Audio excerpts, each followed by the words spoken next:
It wouldn't be a holiday without pumpkin pie, but what I bake today is a far cry from what my mother used to put in the oven. Welcome to Expat Chatter. This is Brenda Arnold.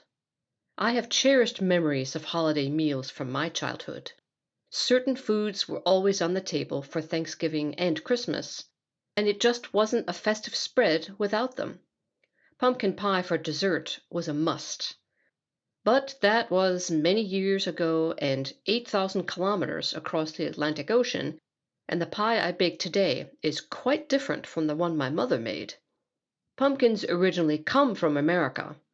Although first imported to Europe centuries ago, they were not always as popular as they are now, particularly in Germany. Also, Germany was not nearly as Americanized several decades ago as it is today. There were virtually no breakfast cereals on the shelves, hardly any American candy, fewer processed foods, and the basic ingredient for pumpkin pie was missing too. You might think that ingredient would be pumpkin, which is very wholesome, and I encourage you to keep up your unprocessed diet principle of no trash. But when I was growing up, processed foods were all the rage. So in my family, we used what most people did to make pumpkin pie, lovingly referred to as pumpkin stuff, which was canned pumpkin. You just had to open the can, which we did with our automatic can opener, of course. Wouldn't want to exert too much effort for something we're putting in our bodies. Add spices, eggs, and condensed milk, pour it into a pie shell, and bake it. Welcome to 1970s American cuisine. It was a culinary Wild West of prepackaged food, ready-made ingredients, and unresearched chemicals. Yeehaw!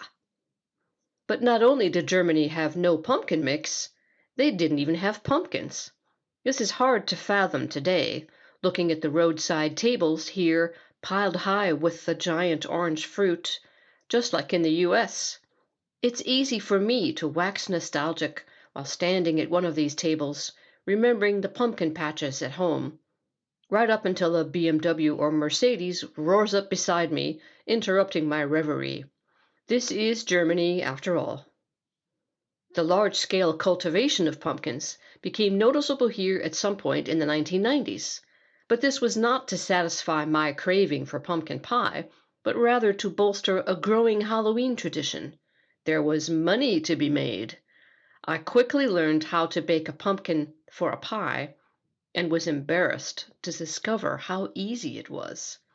Feeling smug about this new expertise, during an October visit to my sister one year, I encouraged her to bake her Halloween pumpkin too, instead of letting it rot on the front porch as usual.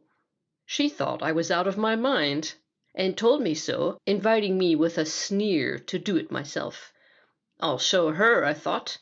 Not only did I bake it, I pureed it, divided it up into the cups of a muffin tin for freezing, then removed the frozen portions and stored them in a plastic bag. These would be perfect for use in pie or soup. Martha Stewart would have been proud. My 1970s-style cooking mother would have been perplexed at all the effort. But what I did not consider was my father, who was living with my sister at the time.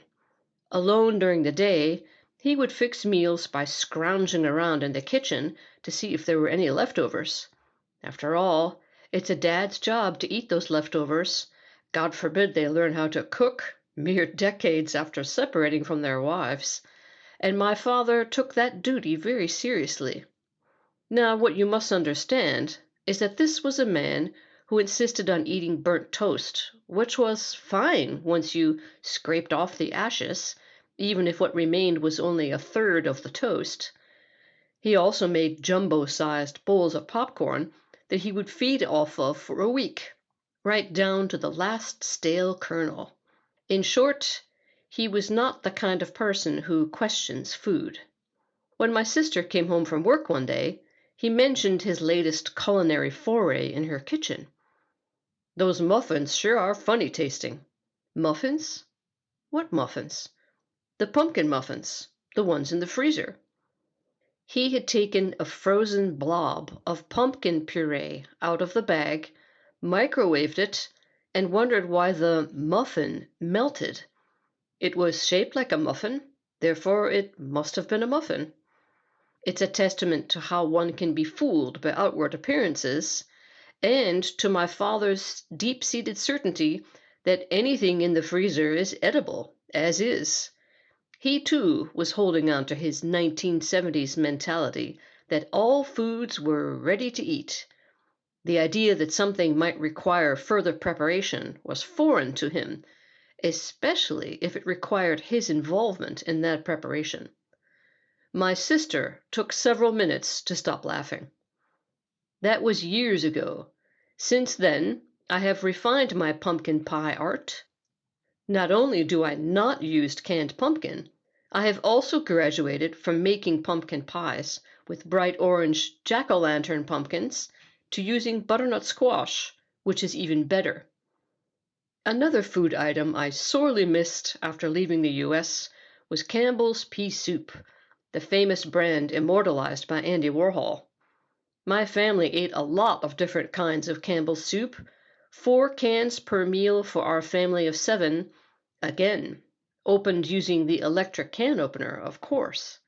Not finding any reasonable substitute here, I decided to make it myself. It was good, but it still didn't seem quite right. It just didn't compare with the original. In a grocery store on a US trip a few years later, I spotted my beloved Campbell's pea soup on the shelf. My early memories came flooding back. I immediately bought a can. What a treat this would be, my favorite soup. It was disgusting. I couldn't stand it. Turned out my homemade pea soup was much better. It's a shame that I tried it again after all those years. It would have been better to preserve the positive memory of its taste in my mind, just like in the old advertising jingle. Mmm, good. Mmm, good. That's what Campbell's soups are. Mmm, good. Or not, I guess. Thanks for listening. And if you enjoyed this podcast, please forward it to a friend. Thanks, and see you next time.